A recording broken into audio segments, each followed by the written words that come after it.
There are stories that stop you cold, the kind that reach through the screen and grab you by the collar before you even realize what's happening. The kind where every new detail makes the last one feel small by comparison, the kind that stay with you long after you've stopped watching. This is one of those stories.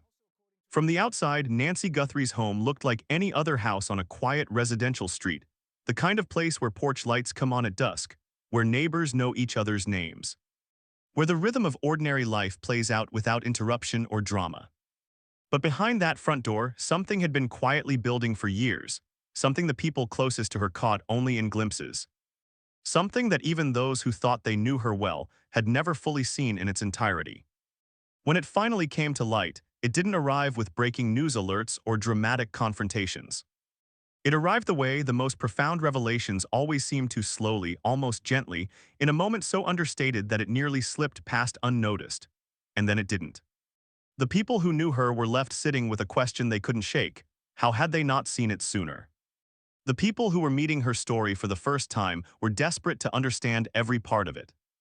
And every single person who learned the truth found themselves completely unprepared for what that home contained, because what was behind that door wasn't scandal.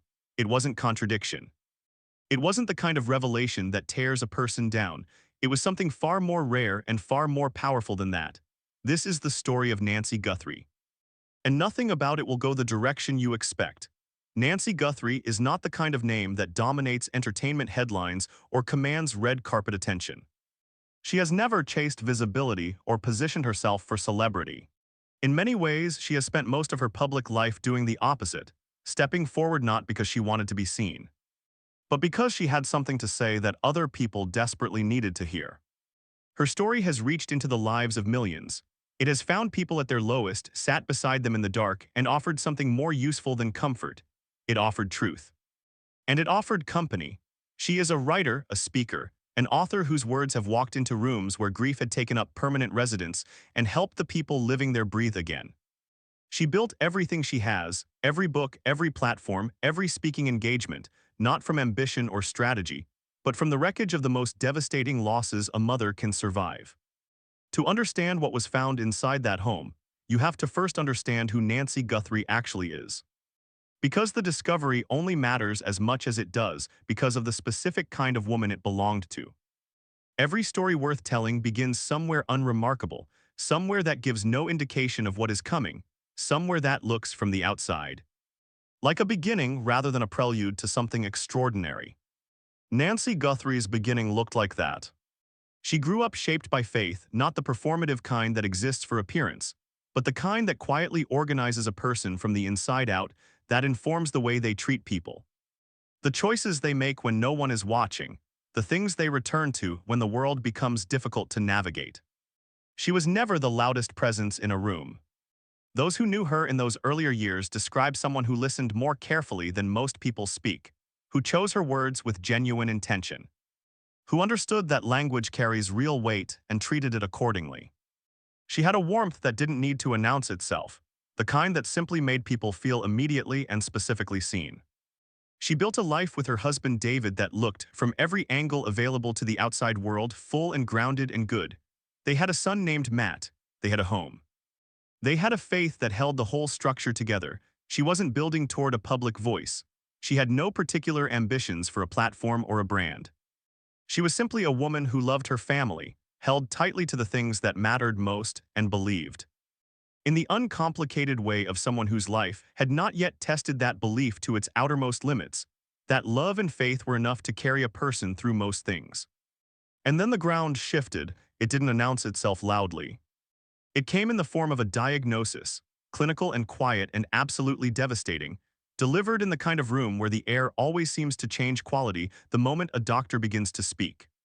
Nancy and David's daughter Hope was born with Zellweger syndrome, a rare and catastrophic metabolic disorder with outcomes that leave no room for optimism. The doctors didn't soften the edges of what they told the Guthries. There was no roadmap toward recovery. There was only the time they had.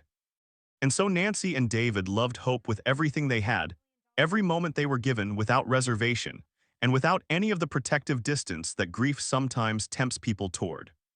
Hope lived for 199 days. When she was gone, Nancy Guthrie was standing inside what looked like the same life she had built, but she was an entirely different person living inside it. And that impossibly was only the beginning. When something catastrophic happens, most people pull inward. The natural instinct is to protect whatever remains, to build walls not out of cruelty but out of survival. Because there is only so much loss a person can absorb before the body starts making decisions, the mind hasn't consciously approved. Nancy did something different, something that even the people closest to her didn't fully anticipate. After losing hope, she and David made a decision together that was both heartbreaking and deliberate. Because of the genetic nature of Zellweger syndrome, any future pregnancy carried serious risk. Their doctors were honest with them about the odds. Nancy and David looked at those odds with clear eyes, and they chose to continue trying to have children anyway. And then their son Gabriel was born. Gabriel also had Zellweger syndrome. Gabriel lived for 183 days, 2 children, the same devastating diagnosis, the same outcome. A grief so layered and so particular that most people cannot approach it even at the edges of their imagination, let alone from the inside where Nancy and David were living it. What happened next surprised even the people who knew her best. Rather than retreating permanently into that grief, rather than closing the door on public life entirely, Nancy began to write. Not for herself alone, not as private processing, but with the specific and deliberate intention of handing something real to other people who were surviving their own unsurvivable losses and had no language for what was happening inside them. Her first book, Holding On to Hope, wasn't a polished product of strategic publishing decisions. It was something raw and honest and born directly from the floor of her own devastation. It was written by someone who had not yet fully climbed out of the dark, which is precisely what made it so recognizable to people still inside their own. The response arrived like a wave.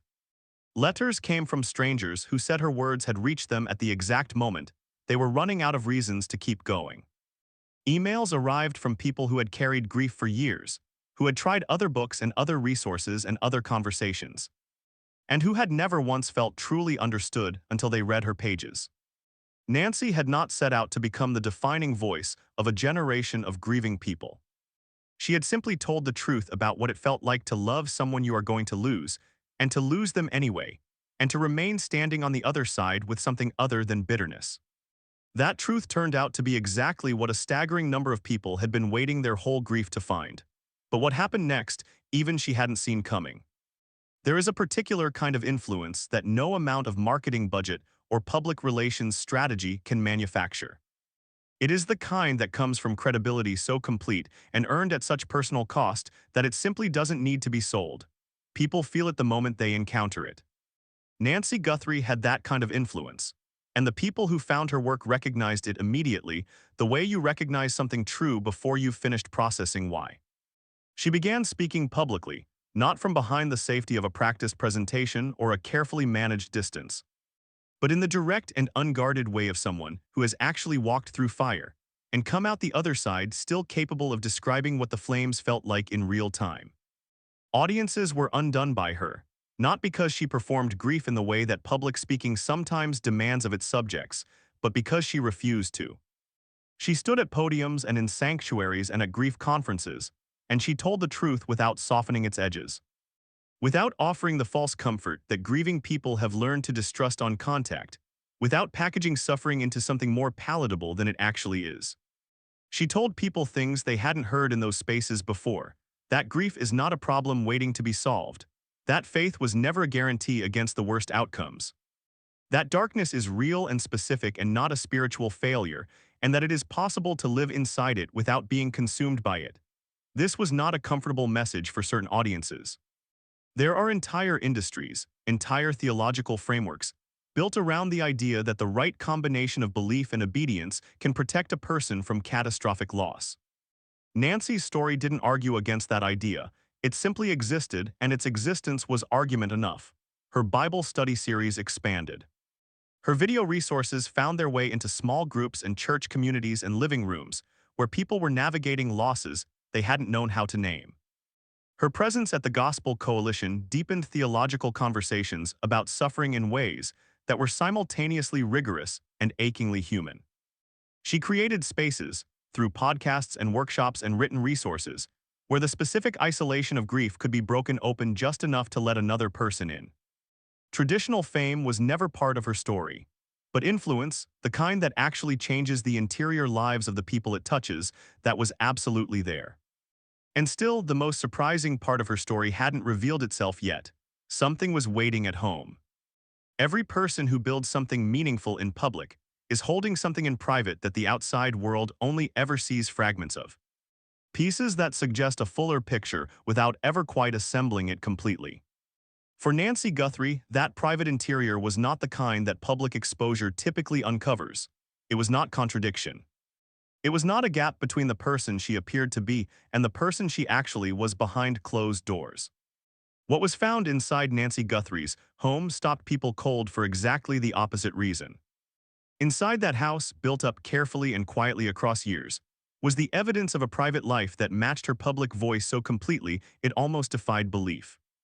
Not the polished version of that voice, not the prepared and edited version that appears in published books and conference keynotes, but the raw and unguarded and entirely private version that existed when no camera was present and no audience was waiting.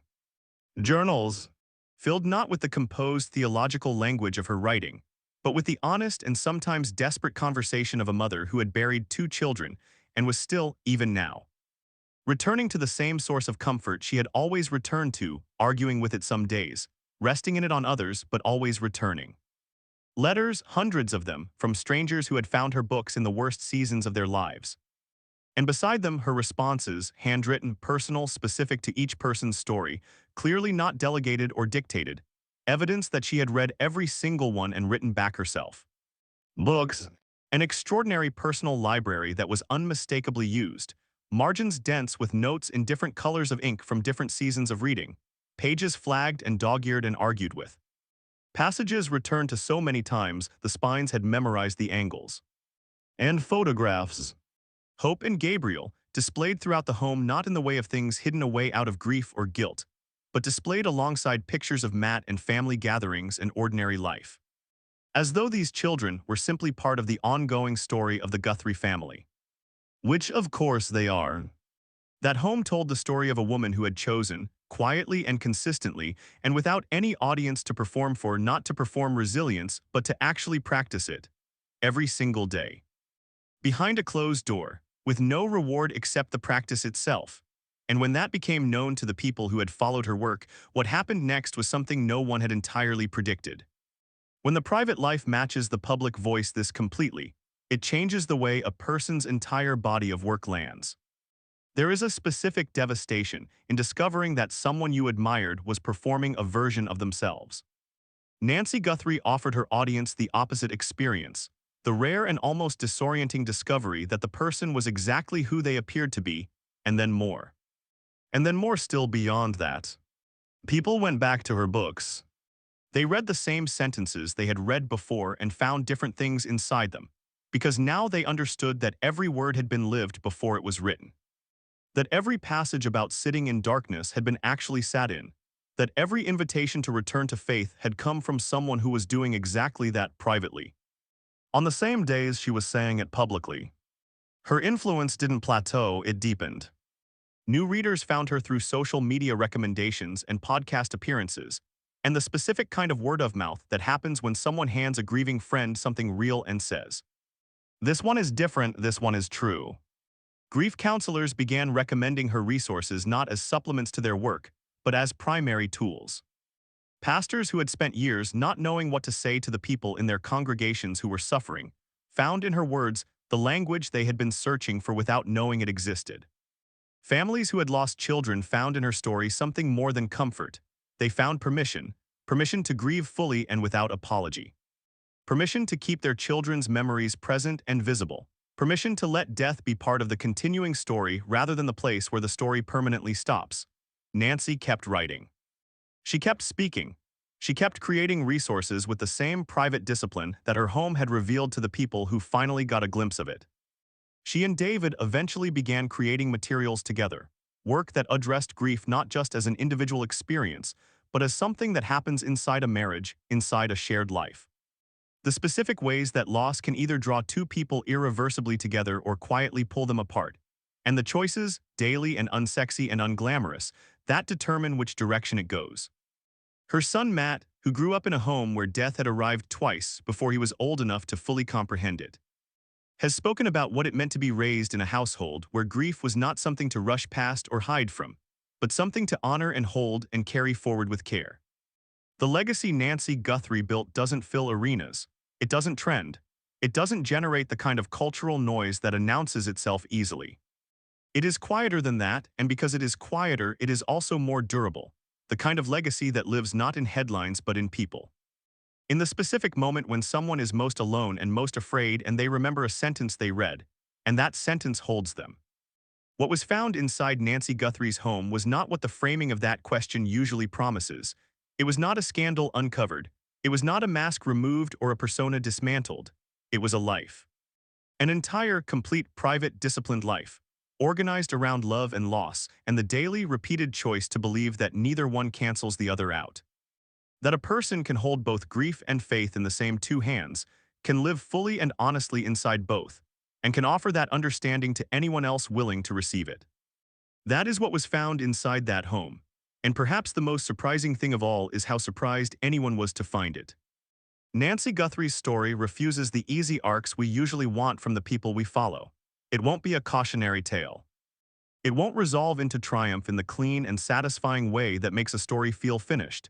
It simply sits in front of you and asks you to look at it honestly. She lost 2 children, she stayed. She wrote the truth about what that felt like. She lived privately exactly the way she spoke publicly.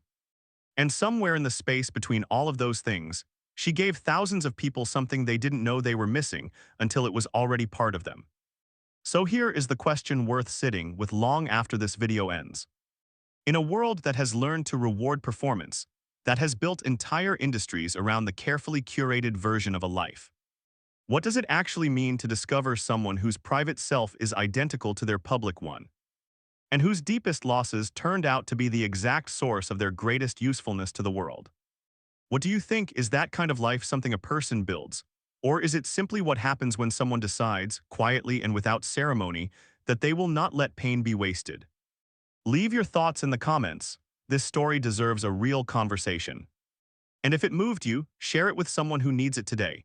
And subscribe for more stories about the people whose real lives are far more extraordinary than any headline could contain.